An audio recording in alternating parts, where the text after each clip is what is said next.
अमरीकी शहर Los Angeles में इतनी ज़्यादा आग लगी हुई है कि वहाँ सुबह का सूरज तुलू होने का मंजर किसी कुर्ब क़यामत वाली फिल्म के मंजर जैसा दिखाई दे रहा है। इस आग ने न सिर्फ आम शहरियों को बल्कि कई हॉलीवुड एक्टर्स के घर भी जलाकर राख कर दिए हैं और अभी भी तेज़ हवा की वजह से आग फैल रही है। अगर हवा यूं ही चलती रही तो ये आग शहर को जलाकर समंदर तक भी जा सकती है। कैलिफोर्निया अमेरिका की सबसे अमीर रियासत है। इसकी जीडीपी दुनिया के कई ममालिक से भी ज़्यादा है। यहाँ एक घर की कीमत कई मिलियन डॉलर्स है। तमाम बड़ी टेक्नोलॉजी कंपनियाँ यहाँ पर हैं, लेकिन कुदरत के सामने ये सब नाकाम है।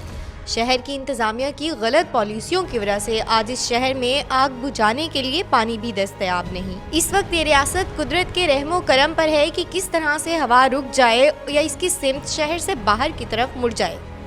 आग की वजूहात में बताया जा रहा है कि किसी ने घर में बारबेक्यू पार्टी की थी या फिर कैंप फायर जलाई थी तो वो गलती से झाड़ियों को लग गई। अब कैलिफोर्निया और इसके करीबी रियासतों में पिछले 1200 साल की सबसे लंबी खुश्क साली चल रही है।